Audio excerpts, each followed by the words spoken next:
එනිසා මේ රටේ අනාගතය රඳා පවතින්නේ. ஆகையினால் இந்த நாட்டின் எதிர்காலம் தங்கி இருப்பது මේ විවිධත්වයන් සහිත ජන කණ්ඩායම අතර සමගිය හැදුනොත් විතරයි. இவ்வாறு பல்வேறுபட்ட மக்களை கொண்ட மக்களுக்கிடையிலே ஒற்றுமை ஏற்படுவதன் மூலமாகத்தான். එනිසා ජාතික ජන බලවේගය එන්නේ.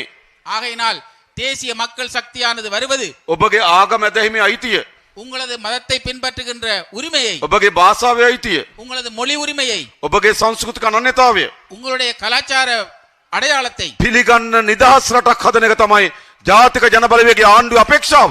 ஏற்றுக்கொள்ளக்கூடிய சுதந்திர நாட்டை தான் தேசிய மக்கள் சக்தி எதிர்பார்க்கின்றது. பிஸ்மில்லாஹிர் ரஹ்மானிர் ரஹீம். அல்லாஹும்ம ஸல்லி அலா முஹம்மதின் நபியில் மீ வ அலைஹி வஸல்லம் தஸ்லீமா.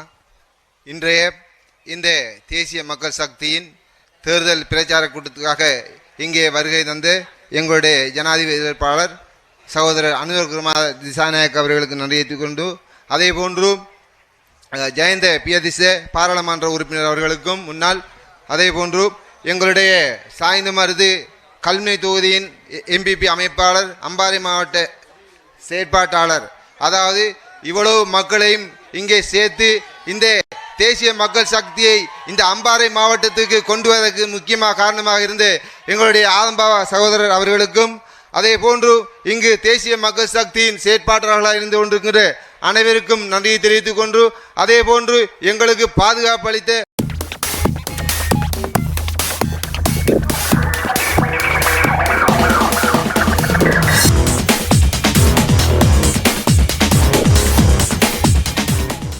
கொள்கின்றேன். தொடர்ந்தும் உரையாற்றுவதற்காக அண்டகுமார சகோதரியா, அதனோடு இணைந்து மொழிபெயர்ப்புக்காக எங்களுடைய ஃபைசர் அவர்கள்.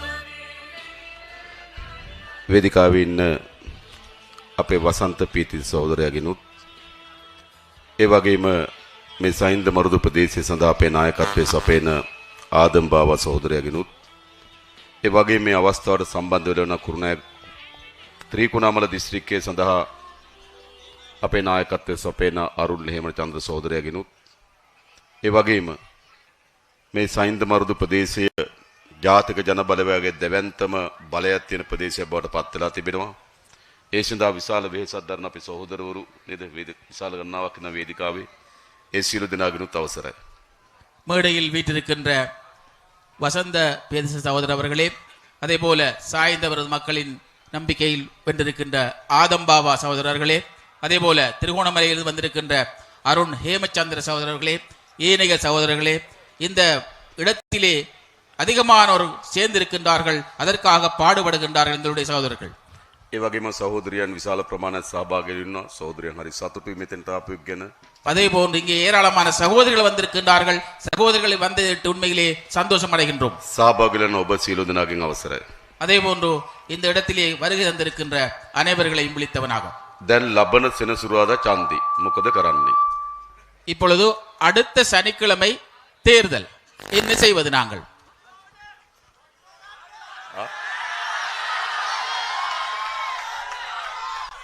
වැඩේට ලෑස්තිද? வேலைக்கு ரெடியா நீங்க? ඔව්. දීර්ඝ කාලයක් අපේ රටේ ජනතාව ආණ්ඩු හැදුවා, ආණ්ඩු පෙරළුවා, නායකයෝ ගෙනාවා, නායකයෝ මාරු කරා. நீண்ட காலமாக எங்களுடைய நாட்டு மக்கள் தலைவர்களை நாடு ஏழையானது. ජනතාව දුප්පත් වුණා. பொதுமக்கள் ஏழையானார்கள். එනිසා ප්‍රධාන හේතුව තමයි ஆகையினால் මේ පාලකයන්, மிக முக்கியமான காரணம், මේ පාලකයන් අපේ රට ගොඩනගන්න සැලසුම් කරේ නැහැ. இந்த ஆட்சியாளர்கள் எங்களது நாட்டை வெற்றி பாதை கொண்டு செல்ல முயற்சிக்கவில்லை. මේ පාලකයන් කරේ ඒගොල්ලෝ ගොඩනගෙන්න වැඩ විතරයි. இந்த ஆட்சியாளர்கள் அவர்கள் தங்களை வெற்றி பெறுவதற்காக தான் அவர்கள் முயற்சி செய்தார்கள். දැන් අපි සැප්තැම්බර් මාසේ 21 වෙනිදාට ආණ්ඩුවක් හදාගමු. ஆகையினால் நாங்கள் செப்டம்பர் மாதம் 21ஆம் தேதி ஒரு அரசாங்கத்தை ஆக்கிக் கொள்வோம். මේ රට ගොඩනගන්න සමත් වෙන ආණ්ඩුවක් ජාතික ජන බලවේගයේ ආණ්ඩුවක්. இந்த நாட்டை கட்டி எழுப்பக்கூடிய அரசாங்கம் தேசிய மக்கள் சக்தியின் அரசாங்கம். දැන් මේ මැතිවරණ දෙස බලනකොට ජාතික ජනබලවේගයේ ජයග්‍රහණය නියතයි.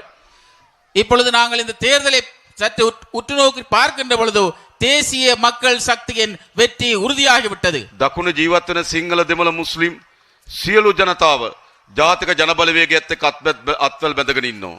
தெற்கிலே வாழுகின்ற சிங்கள தமிழ் முஸ்லிம் அனைத்து மக்களும் கைகோர்த்து கொண்டு தேசிய மக்கள் சக்தியுடன் இணைந்திருக்கின்றார்கள். මේ සයින්ද මර්දුවල ජීවත් වෙන මුස්ලිම් ජනතාවගේ තීන්දුව මොකද්ද? இந்த சாய்ந்த மருதிலே வாழ்கின்ற முஸ்லிம் மக்களுடைய முடிவு என்ன?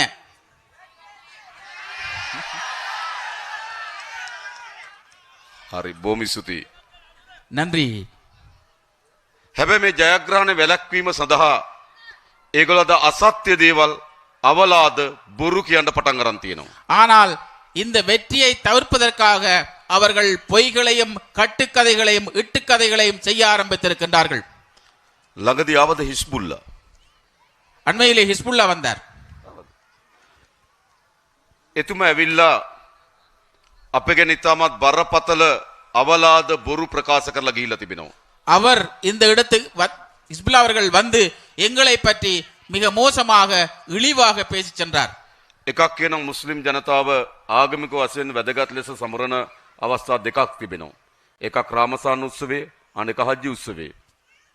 முஸ்லிம் மக்கள் தங்களுடைய மார்க்க கடமைகளை மிக முக்கியமாக கருதுகின்ற இரண்டு பெருநாட்கள், ஒன்று நோன்பு பெருநாள், இரண்டாவது ஹஜ்ஜு பெருநாள்.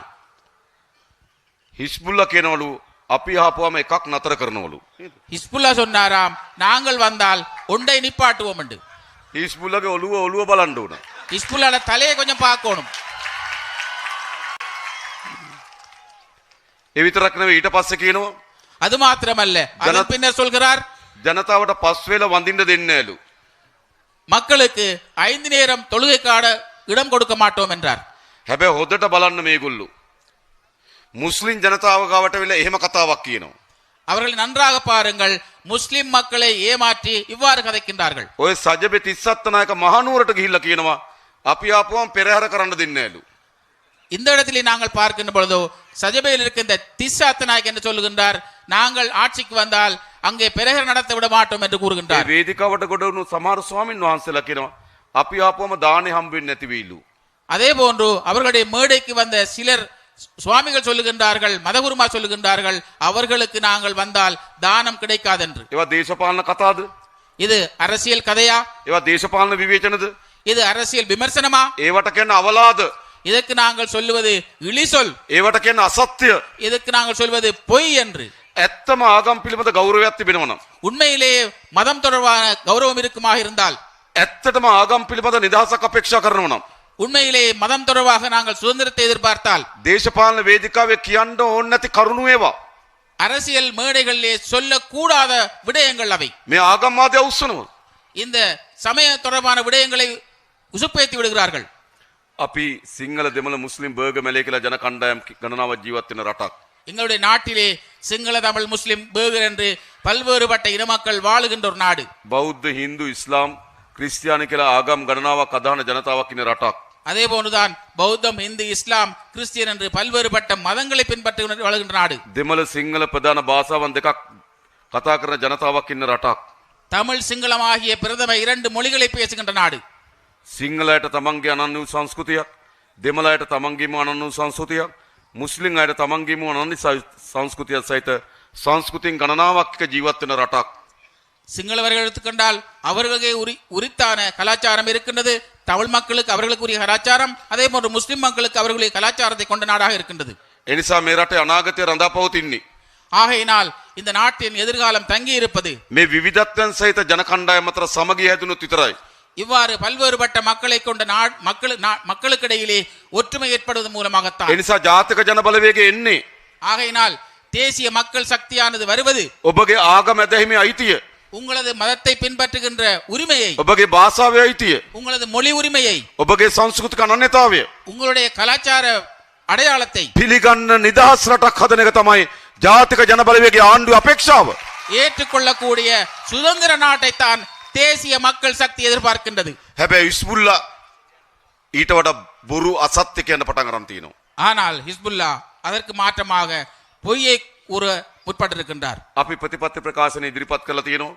எங்களது தேர்தல் விஞ்ஞாபனம் வெளியிடப்பட்டிருக்கிறது. කවරෝ ආගමක් පිළිබඳව எந்த ஒரு மதமாக இருந்தாலும், කවරෝ ජාත් සංස්කෘතියක් පිළිබඳව எந்த ஒரு கலாச்சாரமாக இருந்தாலும், කවරෝ භාෂාව පිළිබඳව எந்த ஒரு மொழியாக இருந்தாலும் කවුරු හරි අන්තගාමී අදහසක් ඉදිරිපත් කරනවා නම් இதற்காக அவர்கள் பல்வேறுபட்ட விடயங்களிலே இதை மாற்றமாக கருத்தில் கொண்டார். පැමිණිලි කරලා දඬුවම් ලබා දීම සඳහා කොමිෂන් සභාවක් පිහිටවනවා ජාතික ජනබලවේගයේ ආණ්ඩුව. அதற்கு எதிராக அவர்களுக்கு முறைப்பாடு செய்து தண்டனை வழங்கக்கூடிய ஒரு கொமிஷனை நாங்கள் ஏற்பாடு செய்ய இருக்கின்றோம்.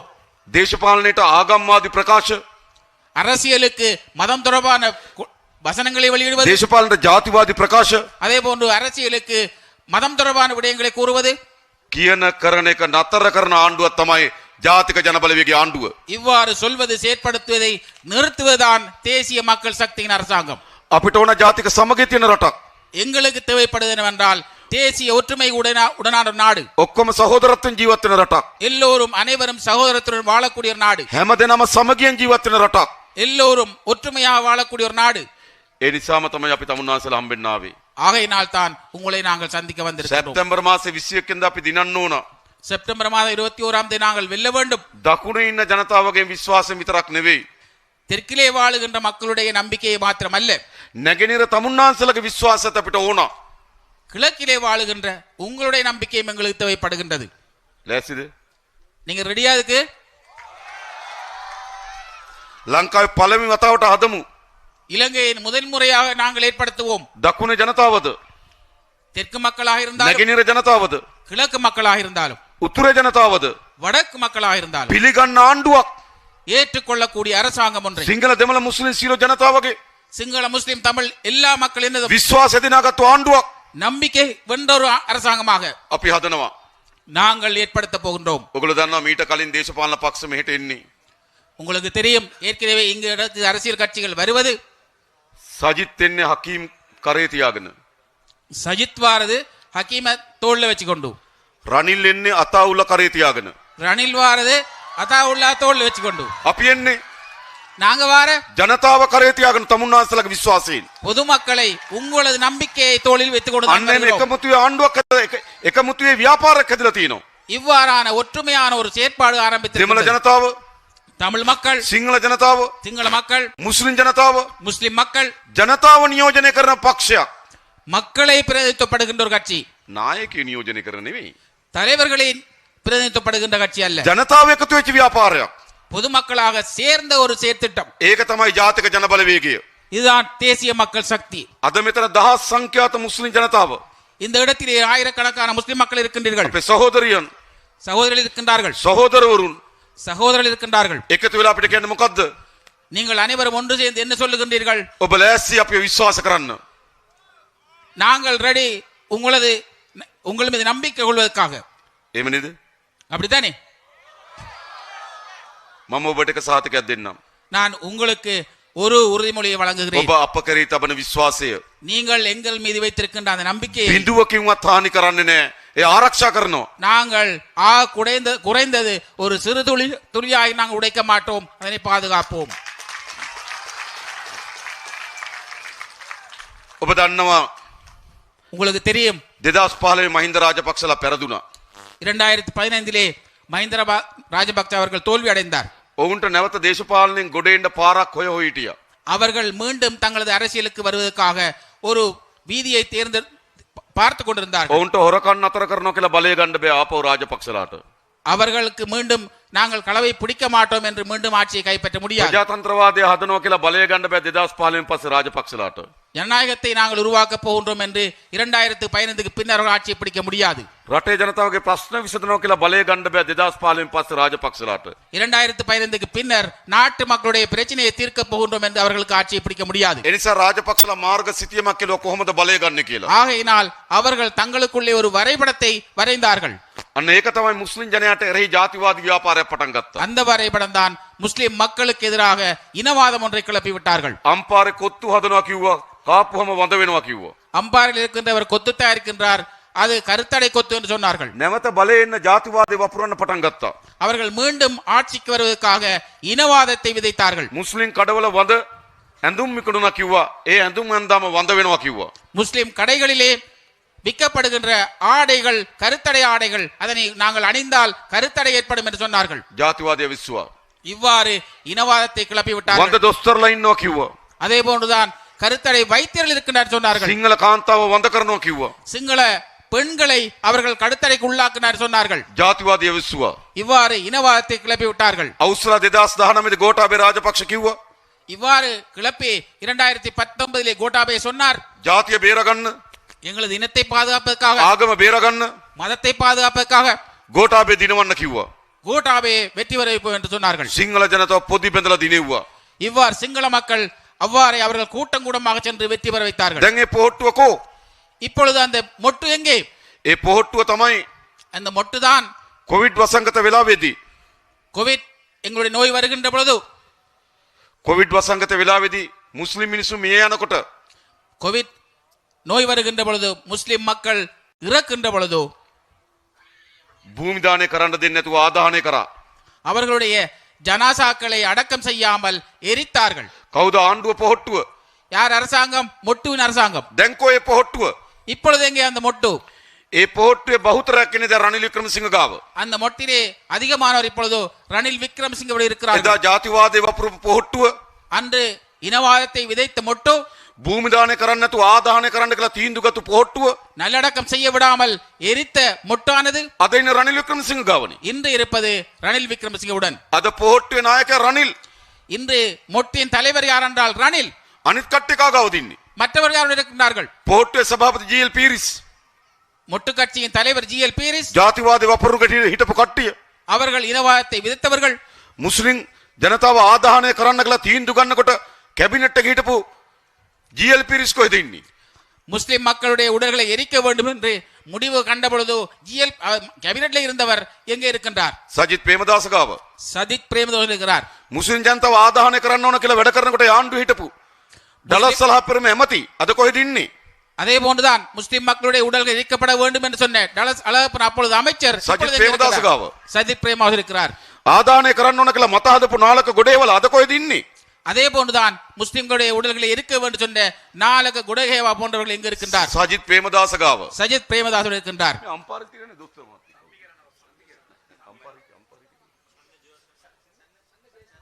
දැන් මේ ඔක්කොම ඒ කියන්නේ ජාතිවාදී නඩ ඒගොල්ලෝ ගාව ඉන්නේ.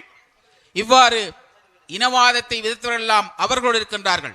ඒ නිසා ඔබ රනිල් දිහා බැලුවොත් ஆகையினால் நீங்கள் ரணிலை பார்த்தாலும் පෝට්ටුවේ පළුවක් එතන. அந்த இடத்திலே மொட்டின் ஒரு இலை இருக்கின்றது. සජිත් දිහා බැලුවොත් சஜித்தை பார்த்தாலும் අර ජාතිවාදී වපුරු පෝට්ටුවේ කණ්ඩායම සජිත් ගාව. இனவாதத்தை விதைத்த அந்த கூட்டம் சஜித்தோடு இருக்கின்றது. අන්නේ ජාතිවාදයට නොවැටුණු இவ்வாறு இனவாதத்துக்கு வீழாத ඒ ජාතිවාදී මඩ ගොහරුවෙන් නොගිලුණු இந்த இனவாத சேரிலே வீழாத එකම ව්‍යාපාරය ஒரே ஒரு செயற்திட்டம் ජාතික ජනබලවේගය විතරයි. தேசிய மக்கள் சக்தி மாத்திரம்தான். කවුද තෝරගන්නේ? யாரை தேர்ந்தெடுப்பது? මම අනිත මුන්වහන්සේලෙන් කවුද තෝරගන්නේ? நான் உங்களிடம் கேட்கிறேன், யாரை நீங்கள் தேர்ந்தெடுப்பது? තෝරගන්න ඕන ජාතික ජනබලවේගය. தேர்ந்தெடுக்க வேண்டும் நீங்கள் தேசிய மக்கள் சக்தியை. ඒ විතරක් නෙවෙයි. அது மாத்திரமில்லாமல் අපේ දේශපාලන කැත සූදුවක් තියෙනවා. எங்களுடைய அரசியலானது மிகவும் மோசமான சூதாக இருக்கின்றது. එහෙට පනිනවා මෙහෙට පනිනවා. அங்கால் பாய்கின்றார்கள், இங்கால பாய்கின்றார்கள். එහෙන් ගන්නවා මෙහෙන් ගන්නවා. அந்த பக்கம் எடுக்கின்றார்கள், இந்த பக்கம் எடுக்கின்றார்கள். දැන් අතවුල කොයි පැත්තේද? இப்ப அதாவுல இந்த பக்கம்.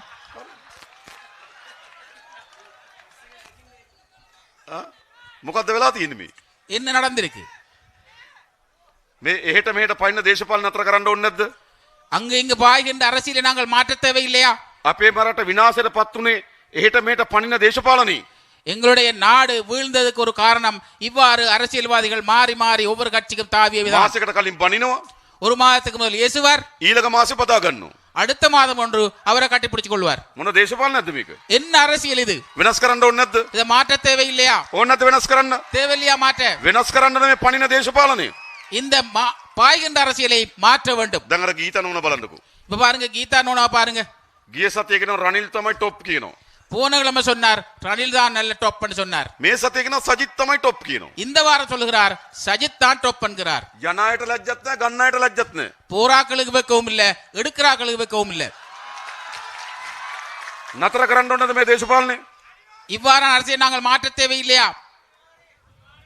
දැන් ඔයගොල්ලෝ බලන්නකෝ. චම්පික රණවක இப்ப நீங்க பாருங்க, චම්පිකරණවක. එයා තමයි බොදුබල සේනා වේදිකාවේ නැංග මහරගම.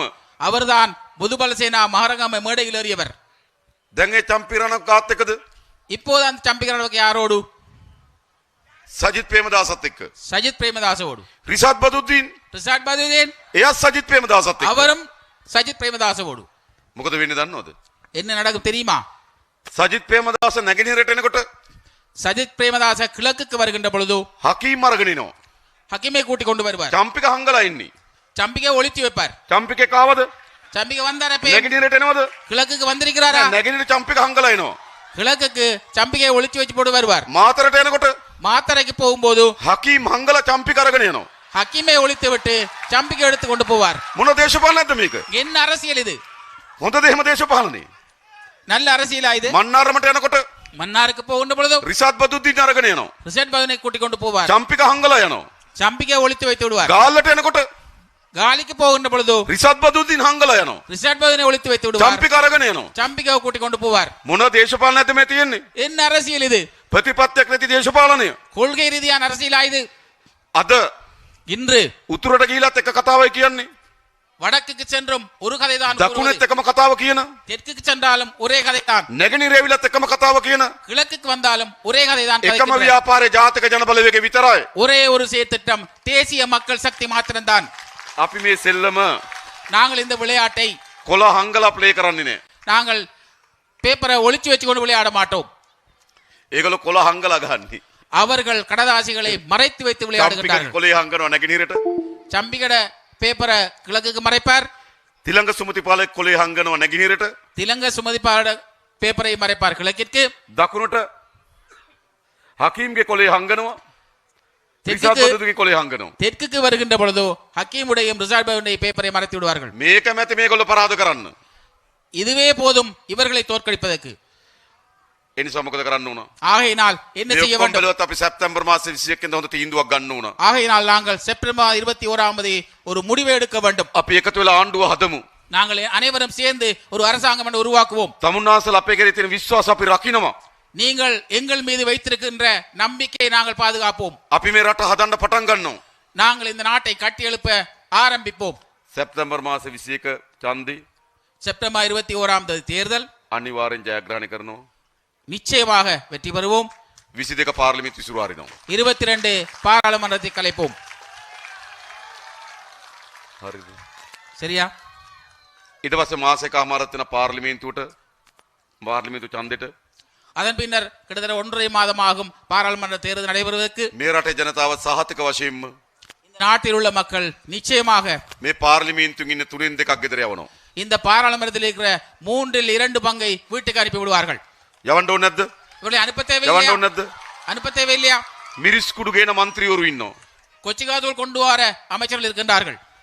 පිහි අරගෙන එන മന്ത്രിවරු ඉන්නවා. கத்தி எடுத்து கொண்டு வருகின்ற உறுப்பினர் இருக்கின்றார்கள். පොත් වලින් එහෙට මෙහෙට ගහගන්න மന്ത്രிවරු ඉන්නවා. புத்தகத்திலே அங்காலங்களை வீசுகின்ற உறுப்பினர் இருக்கின்றார்கள். බාර් පර්මිට් එකට පැත්ත මාරු කරන மന്ത്രிවරු ඉන්නවා. பார் பெர்மிட் எடுப்பதற்காக அவருடைய பக்கத்தை மாறுகின்ற உறுப்பினர் இருக்கின்றார்கள். සභාව මැද ගහගන්න மന്ത്രிවරු ඉන්නවා. அங்கே சபையின் மத்தியிலே அடித்துக் கொள்கின்ற உறுப்பினர் இருக்கின்றார்கள். රත්නපුරේ මිනිස්සෙක් වෙඩි තියලා ඝාතනය කරලා එල්ලුම් ගාට නියමුණු மന്ത്രிවරු ඉන්නවා.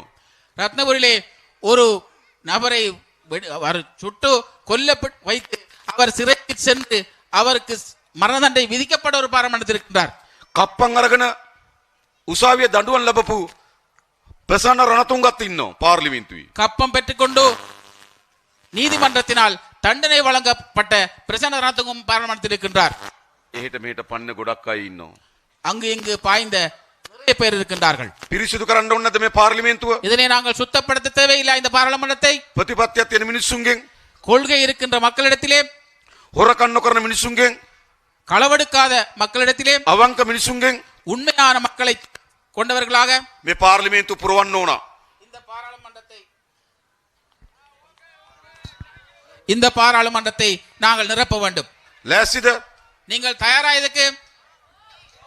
වන්න. අන්න ඊට පස්සේ අපි හදනවා කැබිනට් මණ්ඩලය. அதன் பின்னர் நாங்கள் ஒரு அமைச்சரவை உருவாக்குவோம். අපි රටට වැදගත් තීන්දුව කීපයක් ගන්නවා. நாங்கள் நாட்டுக்கு முக்கியமாக தேவைப்படுகின்ற முடிவுகள் பலவற்றை எடுப்போம். මේ දේශපාලකයන් මේ ඔක්කොම බෙදා ගන්න. இந்த அரசியல்வாதிகளுக்கு அவர்களுக்கு பகிர்ந்து கொள்வதற்காக அல்ல. අපි එන්නේ අත්තරින්ද. நாங்கள் வருவது கைவிடுவதற்காக. ඔයගොල්ලෝ දන්නවද පහුගිය කාලේ තෙල් ගණන් ගියා. உங்களுக்கு தெரியுமா கடந்த காலங்களில் பெட்ரோல் விலையெல்லாம் கூடிருச்சு. පාර්ලිමේන්තු මන්ත්‍රීවරුගේ මාසේ ඉන්ධන දීමනාව රුපියල් ලක්ෂකින් වැඩි කරා. பாராளுமன்ற உறுப்பினர்களுடைய மாதாந்த எரிபொருள் செலவை 1 லட்சமாக உயர்த்தினார்கள். රුපියල් ලක්ෂයකින් 1 லட்சமாக. අපි විතරයි ගත්තේ නැත්තේ. நாங்கள் மாத்திரம்தான் அதனை எடுக்கவில்லை. තෙල් පෝලිං හැදුනා. எங்களுக்கு எரிபொருள் போலின் இருந்தது. පාර්ලිමේන්තු මන්ත්‍රීවරුන්ට වෙනම සෙඩ් එකක් වෙන් කරා තෙල් ගා ගන්න පෝලින් නැතුව. பாராளுமன்ற உறுப்பினருக்கு போலிலே நிக்காமல் தனியாக ஒரு செட்டை உருவாக்கினார்கள். අපි ඒ සෙඩ් වලින් තෙල් ගහගත්තේ නෑ. நாங்கள் அந்த செட்டிலே சென்று பெட்ரோல் அடிக்கவில்லை, எரிபொருள் அடிக்கவில்லை. එහෙම අය නෙවෙයි දෝනා. அவ்வாறு அவர்கள் எங்களுக்கு தேவையில்லையா? අද බයිසිකලයක් ගේන්න දෙන්නේ. இந்த ஒரு பைசிக்கிளை கொண்டு வர விட ත්‍රිවිල් එකක් மாட்டார்கள். ගේන්න දෙන්නේ. 3 வீலர் கொண்டு வர முடியாது. පොඩි කාර් එකක් ගේන්න දෙන්නේ. சின்ன ஒரு காரையும் எங்களுக்கு இறக்க முடியாது. හැබැයි රනිල් වික්‍රමසිංහම්බලා මරික්කාර් කියනවා. ஆனால் ரணிக்கமை சந்தித்து மரிக்கார் சொல்கிறார், කාර් පර්මිට් දෙන්නලු. கார் பெர்மிட் தாருங்கள் என்று கேட்கிறார். நீங்க கண்டிருப்பீங்க தானே? ඉතින් ඒගොල්ලෝ බෙදා ගන්න එන්නේ. அவர்கள் தங்களுக்குள்ளே பகிர்ந்து கொள்ளத்தான் இருக்கிறார்கள். අපි ආණ්ඩුවක් හදනවා. நாங்கள் ஒரு அரசை உருவாக்குவோம். බෙදා ගන්න නෙමෙයි අත්තරින්න. நாங்கள் எங்களுக்குள்ளே பகிர்ந்து கொள்வதற்காக அல்ல, அண்ணா கேபினட் கைவிடுவதற்காக. අන්න කැබිනට් මණ්ඩලයේ තීන්දුව. இவ்வாறுதான் எங்களுடைய அமைச்சரவையின் முடிவு. එක முதலாவது, മന്ത്രിවරුන්ගේ විශ්‍රාමයට පහෝසි. பாராளுமன்ற உறுப்பினர்களுடைய ஓய்வூதியம் இல்லாமல் ஆக்கப்படும். හොඳද? நல்லது அது? හොඳ නැද්ද? நல்லமில்லையே அது? නල්ලම්. நல்லதானே? පාර්ලිමේන්තු මන්ත්‍රීවරුන්ට දෙන වාහන පර්මිට් අහෝසි කරනවා. அதே போன்று பாராளுமன்ற உறுப்பினருக்கு வழங்குகின்ற வாகன பெர்மிட்டை இல்லாமல் செய்வோம். ඇමතිවරු 25යි. அமைச்சர்கள் ஆக கூடுதலாக 25 பேர் தான். රාජ්‍ය ඇමතිවරුන්ට ජාතියක් නැත. அங்கே ஒரு ஸ்டேட் மினிஸ்டர் என்கின்ற ஒரு பதவி இல்லை. නියෝජ්‍ය ඇමතිවරුන්ට සරිලන ප්‍රමාණයක්. பிரதி அமைச்சர்கள் அமைச்சர்களுக்கு சமனான தொகையாக இருப்பார்கள். ඇමතිවරුන්ගේ පිටිපස්ස වාහන 7-8 යන්න තහනම්. அமைச்சர்களுக்கு பின்னார் 7-8 வாகனங்கள் செல்ல முடியாது. ඇමතිවරුන්ට ආණ්ඩුවෙන් ගෙවල් දෙන්නේ නැත. அமைச்சர்களுக்கு அரசாங்கத்தினால் வீடு வழங்கப்படாது. ඇමතිවරුන්ගේ ගෙදර ලයිට් බිල වතුර බිල ආණ්ඩුවෙන් ගෙවන්නේ නැත. அமைச்சர்களுடைய வீடுகளிலே இருக்கின்ற லைட் பில், தண்ணி பில் அரசாங்கம் கட்டாது. ජනාධිපතිවරයාගේ විශ්‍රාමයට පත් අහෝසි. அதே போன்றுதான் ஜனாதிபதியுடைய ஓய்வூதியம் ரத்து செய்யப்படும். හිටපු ජනාධිපතිවරු බලා ගන්න එක නතර කරනවා. முன்னாள் ஜனாதிபதிகளை பார்த்துக் கொள்வது நிறுத்தப்படும். ජනාධිපතිවරු රට පුරා මන්දිර තියෙනවා. ஜனாதிபதிக்காக நாடு முழுவதும் மந்திரம் இருக்கின்றது. ඒ மந்திரம் මන්දිර ඔක්කොම අයින් කරනවා. இந்த இடங்களை எல்லாம் நாங்கள் ரத்து செய்வோம். මන්ත්‍රීවරයෙකුට ඇමතිවරයෙකුට ආරක්ෂාව ඕනනම් பாராளுமன்ற உறுப்பினருக்கும் அமைச்சருக்கு பாதுகாப்பு தேவையாக இருந்தால், ආරක්ෂාව පිළිබඳ තරජනයක් තිබුණොත් විතරක් பாதுகாப்பு தொடர்பான அவருக்கு ஏதாவது இருந்தால் மாத்திரம்தான் පොලිසිය මහතුරු දෙනවා. போலீஸ் ஐயாமாரை வழங்குவோம். ඇමතිගේ කාර් එකේ දොර අරින්න, அமைச்சருடைய காருடைய கதவை திறப்பதற்கு, නෝනට කුඩේ අල්ලන්න அவருடைய வைப்புக்கு குடைய பிடிக்கிறதுக்கு දෙන්නේ නැහැ පොලිසිය. இதற்காக போலீஸ் தர மாட்டோம். හදන්න ඕන නැතේම රටක්. இவ்வாறு நாட்டை நாங்கள் கட்டியெழுப்ப தேவையில்லையா? මම අවුරුදු 24ක් පාර්ලිමේන්තුවේ நான் 24 வருடங்களாக பாராளுமன்றத்தில் இருக்கிறேன். කවදාවත් පොලිසිය මාත් එක්ක ආරක්ෂාවට ගත්තේ නැහැ. ஒரு நாளும் போலீஸ் உத்தியோகத்தை நான் பாதுகாப்புக்காக எடுக்கவில்லை. පොලිසිය රටේ ආරක්ෂාව හදන්න. போலீஸ் இருக்கிறது என்றால் நாட்டின் பாதுகாப்பை පොලිසිය பலப்படுத்துவதற்காக, ජනතාවගේ ආරක්ෂාව හදන්න. பொதுமக்களுடைய பாதுகாப்பத்தை பலப்படுத்துவதாக தான். ඒතර අපිට ආරක්ෂා වෙනවා. அப்பொழுது நாங்களும் பாதுகாத்து பட்டுக் கொள்வோம். මේගොල්ලෝ එහෙම නෙවෙයි කරන්නේ. இவர்கள் இவ்வாறு செய்யவில்லை. රටේ ආරක්ෂාව නැති කරලා நாட்டின் பாதுகாப்பை இல்லாமல் செய்து ඒගොල්ලෝ ආරක්ෂාවට පොලිසිය ගන්නවා. அவர்களுடைய பாதுகாப்புக்காக போலீஸ் எடுத்துக் අපි கொள்கிறார்கள். එහෙම නෙවෙයි කරන්නේ. நாங்கள் அவ்வாறு செய்ய மாட்டோம். රටේ නීති හා සාමය රකින්නවා. எங்களுடைய நாட்டிலே சட்டத்தையும் சமாதானத்தையும் பாதுகாப்போம். අද අපේ රටේ පැතිරලා මේ මත්කුඩු මද්ද්‍රව්‍ය තියෙනවා. எங்களது நாட்டிலே இப்பொழுது நாங்கள் பாருகின்ற பொழுது நாங்கள் சொல்லுகின்ற சாதாரணமாக சொல்லுகின்ற அந்த குடு இப்பொழுது நாட்டிலே நிறைய வியாபித்திருக்கின்றது. මීට අවුරුදු 10ක 15කට කලින් මේ තිබ්බද කුඩු? இந்த நாட்டிலே 10-15 வருடங்கள் மூலம் இவ்வாறு எங்கள் நாட்டிலே குடு இருந்ததா? මේ ඔක්කොම ගෙන දේශපාලකයෝ. இது அனைத்தையும் கொண்டு வருவது அரசியல்வாதிகள். තමුන්නාසලා දන්නවා. உங்களுக்கு தெரியும், කොළඹ දිස්ත්‍රික්කේ മന്ത്രി කෙනෙක් අහුණා වෑන් එකේ කුඩු කිලෝ 8ක් තිබ්බ ජීප් එකේ. கொழும்பு மாவட்ட பாராளுமன்ற உறுப்பினர் அம்புட்டார், அவருடைய ஜீப்பிலே இருந்து வேன்ல இருந்தது 8 கிலோ. മന്ത്രിගේ ජීප් එකේ තමයි කුඩු අදින්නේ. பாராளுமன்ற உறுப்பினர் ஜீப்பில தான் அந்த குடுவை கொண்டு செல்வார்கள். ගංජා වුණා හම්බන්තොට மந்திரிගේ ජීප් එකේ. அதே போன்றுதான் கஞ்சா அம்புட்டது அம்பாந்தோட்ட பாராளுமன்ற உறுப்பினருடைய ஜீப்பில் இருந்து. ආය ගංජා වුණා කෑගල්ලේ මහමැතිගේ. அதே போன்றுதான் මහිපාල හේරත්ගේ ජීප් එකේ. அதே போன்றுதான் கேகல்லையில் இருக்கின்ற அங்கே முதலமைச்சராக மாகாண முதலமைச்சர் மஹிபால ஹேரத்துடைய ஜீப்பிலே இருந்தது கஞ்சா. ඒ කියන්නේ කුඩු බෙදන්නේ ඒගොල්ලෝ. அதன் கருத்து என்னவென்றால் குடு தயாரி விநியோகிப்பது அவர்கள் தான். ඔයගොල්ලෝ දැක්කද මේලකද රූපවාහිනී වැඩසටහනක් තිබුණා. இந்த நாளில் நீங்கள் கண்டீர்களோ தெரியாது, ரூபாய் தொலைக்காட்சியிலே ஒரு நிகழ்ச்சி நடந்தது. එකම පක්ෂ හිටපු දෙන්න ஒரே கட்சியிலே இருந்த இருவர், වේලු කුමාර් රනිල්ට සහාය දෙනවා. வேலுக்குமார் ரணிலுக்கு ஆதரவளித்தார், දිගම්බරම් සජිත්ට සහාය දෙනවා. திகாம்பரம் சஜித்துக்கு ஆதரவளித்தார். දෙන්න එක පක්ෂෙන් පාර්ලිමේන්තුවට ආවේ. இருவரும் ஒரே கட்சியிலிருந்து பாராளுமன்றத்துக்கு வந்தவர்கள், එකට පක්ෂ හිටියේ. ஒரே கட்சியில் இருந்தவர்கள். මොකද ටීවී ඩිබේට් එකේදී කියන්නේ? அந்த டிவி விவாதத்தில் என்ன சொன்னார்கள்? දිගම්බරම් කියන වේලු කුමාරට திகாம்பரம் வேலுக்குமார் சொன்னார், බාර් කුමාර් කියනවා. பார் குமார் என்றார். කිව්වේ නැද්ද? சொல்லலையா அப்படி? කිව්වනේ. சொன்னாதே. වේලු කුමාර් කියනවා දිගම්බරන්ට வேலுக்குமார் திகாம்பரம் சொல்றார், කුඩු දිගා කියනවා. குடுதிகா என்று சொல்கிறார். ඒ කියන්නේ මොකද්ද? இதன் கருத்து என்ன? මෙයා බාර් ගන්නවා, அவர் பார் எடுக்கிறார், මෙයා කුඩු විකුණනවා. இவர் குடுவிக்கிறார். ඒකනේ මේ කියන්නේ. இதனை சொல்றார் அவர்கள். එහෙනම් කවුද මේවා කරන්න? දේශපාලකයෝ. ஆகையினால் யார் இதனை செய்வது? அரசியல்வாதிகள். එනිසා ඔය සල්ලි වේදම් කරන්න කුඩු ව්‍යාපාරිකයන්ගේ සල්ලි. ஆகையினால் அவர்கள் இவ்வாறான பணத்தை செலவழிப்பது யார் என்றால் எலிசா குடுவிக்கிற வியாபாரிகள் காசு. එනිසා අපේ රට නීතිය සාමය රකින්න ඕන. ஆகையினால் எங்களுடைய நாட்டிலே சட்டத்தை அமைதியை நாங்கள் මේ பாதுகாத்துக் கொள்ள කුඩු வேண்டும். ව්‍යාපාරේ තුරන් කරන්න ඕන. இந்த குடு வியாபாரத்தை நாங்கள் இல்லாதொழிக்க வேண்டும். කරන්න ඕනේ නැද්ද? செய்ய தேவையில்லையா? ඕනනේ. අන්න ஒன்றுதான். ඒ වැඩේ කරන්න ජාතික ජනබලවේගයේ ආණ්ඩුව. இதற்காக தேசிய மக்கள் சக்தியின் அரசாங்கம், අපි කුඩු ව්‍යාපාරේ කරන ණයත් නැහැ බයත් නැහැ මතක තියාගන්න. நாங்கள் குடு வியாபாரிகளுக்கு கடனும் இல்லை பயமும் இல்லை. හරිද?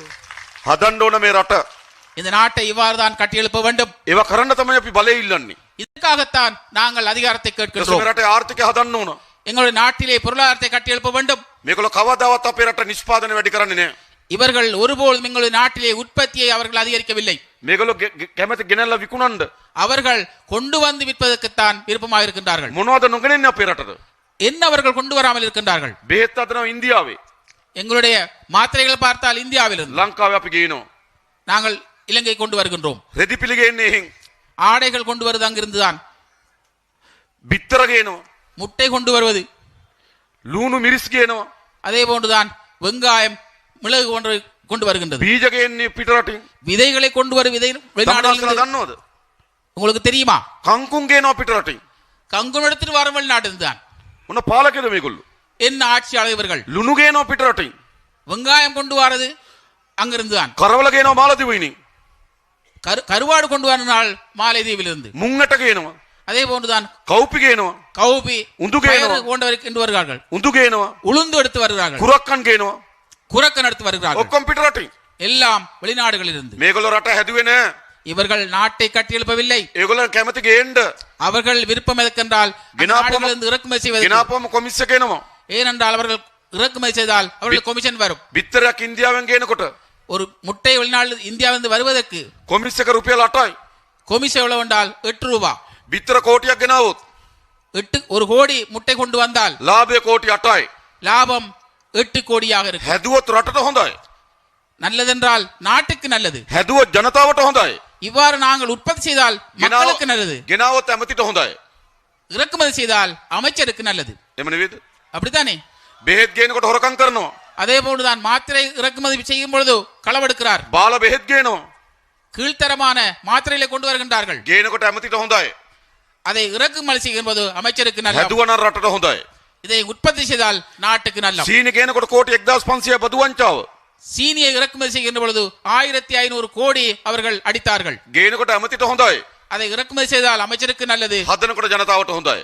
இதனை உற்பத்தி செய்தால் மக்களுக்கு நல்லது. එහෙනම් මොකද කරන්න ඕන? ஆகையினால் என்ன செய்ய வேண்டும்? හදන්න පුළුවන් හැම දෙයක්ම உற்பத்தி செய்யக்கூடிய தயாரிக்கக்கூடிய எல்லாவற்றையும் නැවත ලංකාවේ හදන්න අපි පටන් ගන්න ඕන. மீண்டும் இலங்கையிலே உற்பத்தி செய்து நாங்கள் ஆரம்பிக்க வேண்டும். ඕන නැද්ද?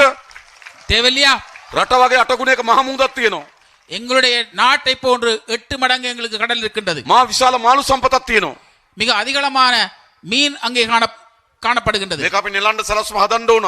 இதனை பிடிப்பதற்காக நாங்கள் தயாரிக்க வேண்டும். අපේ අද බහුදින යාත්‍රා විශාල ප්‍රමාණයක් දියඹට යන්නේ නේ. எங்களுடைய அங்கே நீண்ட நாள் நிற்கின்ற டாலர்கள் நிறைய இப்பொழுது கடலுக்கு செல்வதில்லை. මේ ගානට තෙල් ගහලා ஏனென்றால் இப்போ இருக்கிற கணக்கிலே அவர்கள் எரிபடி அடித்துக்கொண்டு මේ ගානට ආහාර අරගෙන இதற்காக அவர்கள் உணவுக்கு செலவழித்துக் கொண்டு මුහුදු ගිහිලා දින 7ක් ඉඳලා එනකොට පාඩුයි. ஏனென்றால் கடலிலே சென்று 40 நாள் நின்று வந்தால் அவர்களுக்கு நஷ்டம். ඒ නිසා අපි ඉන්ධන සහනාධාරයක් දෙනවා. ஆகையினால் அதற்காக எரிபொருள் நிவாரணம் ஒன்று நாங்கள் வழங்குவோம். සියලුම බෝට් ටික දියඹට ගෙනියන්න. இங்கு கடலே இருக்கின்ற சகல போடையும் அங்கு கடலுக்கு செல்வதற்கு நாங்கள் வழங்குவோம். බෝට්ටු ඇල්ල තිබ්බට වැඩක් නැහැ. இங்கே படகுகள் கரையிலிருந்து வேலை இல்லை. රනිල් වික්‍රමසිංහගේ ආර්ථිකය ரணில் விக்ரமசிங்க பொருளாதாரம் බෝට්ටු ඇල්ලේ கடல் படகுகள் கரையிலே, කරවල මාලදිවිනි. அங்கே கருவாடு மாலையிலிருந்து. මාළුන්ට ඡන්දෙ තිබ්බනම් දෙන්නේ රනිල් වික්‍රමසිංහට. எங்களுடைய மீனுக்கு வாக்கு இருந்தாலும் ரணில் விக்ரமசிங்க கொடுக்காது. හරිද? ඒ නිසා මොකද්ද කරන්න උන? ஆகையினால் நாங்கள் என்ன செய்ய வேண்டும்? දෙන්න ඔයගොල්ලෝ මාළු ගිහිල්ලා අල්ලන්න. இதற்காக நாங்கள் உங்களுக்கு நிவாரணம் வழங்குவோம். நீங்கள் சென்று மீன் பிடிப்பதற்காக. මම කීප සැරයක් ඇවිල්ලා බැලුවා මුහුද කාදනේ වෙලා. நான் பலமுறை இங்கு வந்து பார்த்திருக்கிறேன். எங்களுடைய கடல் இல்லாமல் செய்கின்றது. කඩාගෙන ගොඩබිමට එනවා. அது கடல் அடித்துக்கொண்டு கரைக்கு வருகின்றது. සමහර බිල්ඩින් සමහර පොල්වතු පිටින් නැති වුණා. ஏராளமான பில்டிங்கும் ஏராளமான தோட்டங்கள் தென்னன் தோட்டங்கள் එතන මේ இல்லாமல் වෙරළ රකින්න පරිසර தත්ත්වය හොයලා බලලා තීන්දුව ගන්න ඕන. அதற்காக நாங்கள் எங்களுடைய கரையோரத்தை பாதுகாப்பதற்காக இதற்காக திட்டங்களை வகுக்க வேண்டும், ஆரம்பிக்க வேண்டும். නැව්ගේන්න වරායක් හැදුවා. அதே போன்றுதான் கப்பலை கொண்டு வருவதற்காக ஒரு துறைமுகம் கட்டினார்கள். දීවර බෝට්ටුවක් යන්න බෑ. அதிலே மீன்பிடி படகு கூட செல்ல முடியாது. හැදුවේ නැව්ගේන්න. அவர்கள் அதனை தயாரித்தது එනිසා கப்பலை கொண்டு මේ வருவதற்காக. ඔක්කොම ප්‍රසංස්කරණය කරනවා. ஆகையினால் இவ்வாறு அனைத்தையும் நாங்கள் மாற்றீடு செய்ய මේ வேண்டியிருக்கிறது. පළාතේ ජීවත් වෙන දීවර ජනයට இந்த பக்கத்திலே வாழுகின்ற மீனவ மக்களுக்காக පහසුකම් දෙනවා දීවර කර්මාන්ත දිනු කරන්න. அவர்களுக்கு வசதி ஏற்படுத்துவோம். அவர்களை மீனவ වගා කරන ගොවි ජනතාවට அதே போன்றுதான் ඔබ වගා කරන්න පටන් ගන්න. விவசாயிகளுக்கு அவர்கள் நீங்கள் விவசாயத்தை ஆரம்பியுங்கள். එක කුඹුරක් පුරන් වෙන්න දෙන්න එපා. எந்த ஒரு வயலையும் நீங்கள் தரிசாக விட வேண்டாம். ආණ්ඩුව සහාය දෙන්න. இதற்காக அரசாங்கம் உங்களுக்கு ஒத்துழைப்பு வழங்கும். අපි සංචාර කර්මාන්තයට ඕන වෙන හාල් ටිකක් අර எங்களுடைய சுற்றுலாத்துறைக்கு தேவைப்படுகின்ற அரிசி தவிர වෙන හාල් ලැටයක් පිටරටින් ගේන්නේ. வேற எந்த அரிசியும் நாங்கள் கொண்டு வர மாட்டோம் வெளிநாடுகளில் இருந்து. එහෙනම් මොකද කරන්න ඕන දැන්? ஆகையினால் என்ன செய்ய வேண்டும்? අපි நாங்கள் ඔක්කොම එකතු වෙ මේ රට හදන්න. நாங்கள் அனைவரும் ஒன்று சேருவோம் இந்த நாட்டை கட்டி எழுப்ப. මේ සැප්තැම්බර් මාස 21 වෙනිදා එළඹෙන්නේ. இந்த செப்டம்பர் 21ஆம் தேதி ஆரம்பிப்பது නායකයෙක් අයින් කර නායකයෙක් ගෙන්න නෙවෙයි. ஒரு தலைவரை இல்லாமல் ஆக்கி இன்னொரு தலைவரை கொண்டு வருவதற்காக அல்ல. ආණ්ඩුවක් අයින් කර ආණ්ඩුවක් ගෙන්න නෙවෙයි. ஒரு அரசாங்கத்தை இல்லாமல் செய்து இன்னொரு அரசாங்கத்தை கொண்டு வருவதற்காக அல்ல. මේ රට විනාශ කරපු කණ්ඩායම අයින් කරලා இந்த நாட்டை வீழ்ச்சியடை செய்த குழுவை இல்லாமல் රට செய்து හදන කණ්ඩායම අතර බලය ගන්න. நாட்டை கட்டி எழுப்பக்கூடிய குழுவுக்கு ඔබ අපි එකතු වෙලා நீங்கள் அனைவரும் சேர்ந்து හදමු මේ රට. இந்த எங்களது நாட்டை கட்டி எழுப்புவோம். අද අලුත බඳපු දුවා පුතා இன்று இருக்கின்ற சிறு பிள்ளைகள் රස්සාවක් හොයාගෙන කෙල්ල දාලා කොල්ලට රට යන්න වෙනවා. அந்த பிள்ளையை விட்டுவிட்டு அவர் இளைஞர் வெளிநாட்டுக்கு செல்லுகின்றார் தொழிலை தேடுவதற்காக. නැත්නම් කොල්ලට රට යන්න වෙනවා කෙල්ල දාලා. அல்லது அவ்வாறு இல்லாவிட்டால் மாறு நடக்கின்றது. அந்த பிள்ளை செல்கின்ற මොකද මේ සිද්ධ வெளிநாட்டுக்கு වෙලා තියෙන්නේ? என்ன நடக்கின்றது? රස්සාවක් හොයාගන්න බැරි රටක් හදලා තියෙනවා. அதாவது ஒரு நாட்டை வைத்திருக்கின்றார்கள், ஒரு தொழிலையும் தேட முடியாத ஒரு நாடு. දරුවන්ට අධ්‍යාපනයක් නැති රටක් හදලා තියෙනවා. அதே போலதான் பிள்ளைகளுக்கு கல்வியை இல்லாத ஒரு நாடாக මේ இருக்கிறது. රට මුළුමනින්ම මේ පාලකයෝ විනාශ කරා. இந்த நாட்டை முழுவதுமாக இந்த ஆட்சியாளர் தான் நாசமாக்கினார். දැන්වත් අපි හදන්න පටන් ගන්න ඕන. ஆகையினால் இப்போதாவது நாங்கள் இதனை கட்டியெழுப்ப ඒ නිසා මේ ஆரம்பிக்க வேண்டும். සැප්තැම්බර් මාසේ 21 වෙනිදා ஆகையினால் செப்டம்பர் மாதம் 21ஆம் தேதி ජාතික ජනබලවේගය ජයග්‍රහණය කරමු. தேசிய மக்கள் சக்தியை வெற்றி பெறச் செய்வோம். රට හදන ආණ්ඩුවක් ගොඩගමු. நாட்டை கட்டியெழுப்பக்கூடிய அரசாங்கத்தை உருவாக்குவோம். හොරකම් නතර කරන ආණ්ඩුවක් திருட்டை இல்லாமல் செய்கின்ற அரசாங்கம் ඕනේ නැද්ද? தேவையில்லை. அப்படி ඕනේ නැද්ද? தேவையில்லை. அப்படி හොරකම් කරපු අයට දඬුවම් දෙන ආණ්ඩුවක් களவெடுத்தவர்களுக்கு தண்டனை வழங்கக்கூடிய ஒரு அரசாங்கத்தை, හොරකම් කරපු දේපල පවර ගන්න ආණ්ඩුවක්. அதே போன்று களவெடுத்த சொத்துக்களை மீண்டும் எடுத்துக் கொள்ளக்கூடிய ஒரு அரசாங்கத்தை, අන්න ඒ ආණ්ඩුව හැදෙන්නේ.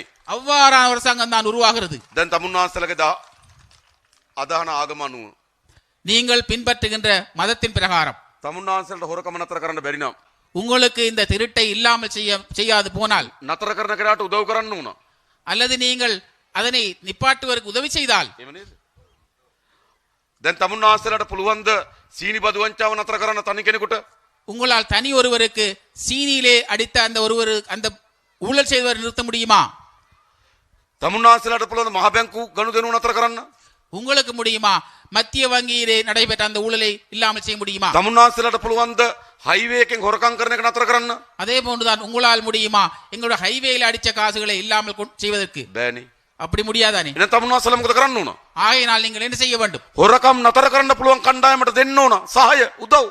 திருட்டை இல்லாமல் செய்கின்ற குழுவுக்கு வழங்க வேண்டும், ஒத்துழைப்பு வழங்க வேண்டும். නිසා ඒගොල්ලෝ හොරකම් කරපු අය ஆகையினால் அவர்கள் களவெடுத்தவர்கள், අපි හොරකම් නතර කරන්න එන අය நாங்கள் களவை நிப்பாட்ட வருகின்றோம். ඒගොල්ලන්ට ඡන්දය දෙනවා කියන්නේ அவர்களுக்கு வாக்களிப்பு என்பது හොරකම් කිරීමට සහාය දීමක්. திருட்டுக்கு நாங்கள் ஒத்துழைப்பதாகும். ජාතික ජන බලවේගයට සහාය දෙනවා කියන්නේ தேசிய மக்கள் சக்திக்கு வாக்களிப்பது என்பது හොරකම් නතර කිරීමට සහාය දීමක්. திருட்டை இல்லாமல் நிறுத்துவதற்காக அளிக்கின்ற ஒத்துழைப்பாக இருக்கும். එහෙනම් දෙන්න ඕන කාටද? ஆகையினால் யாருக்கு நீங்கள் வாக்களிக்க வேண்டும்? ජාතික ජන බලවේගයට. தேசிய மக்கள் சக்திக்கு. ඒ වෙනුවෙන් අපි හැමදෙනාම එකතු වෙමු. அதற்காக நாங்கள் அனைவரும் ஒன்று சேருவோம். ඒ වෙනුවෙන් අපි හැමදෙනාම වැඩ කරමු. அதற்காக நாங்கள் அனைவரும் வேலை செய்வோம். සැප්තැම්බර් මාස 21 වෙනිදා செப்டம்பர் மாதம் 21ஆம் தேதி අපි හොඳ ප්‍රතිඵලයක් ගමු. நாங்கள் நல்ல ஒரு முடிவு ஒன்றை எடுப்போம். ඒ වෙනුවෙන් සියලු දෙනාට එකතු වෙන්න කියලා ආරාධනා කරමින් මම නතර වෙනවා. බොහොම ස්තුතියි හැමදෙනාටම ජය වේවා කියලා ප්‍රාර්ථනා කරනවා. அதற்காக அனைவரும் ஒன்று சேருங்கள் என்று அனைவருக்கும் வாழ்த்துக்களை தெரிவித்து விடைபெறுகின்றேன். நன்றி.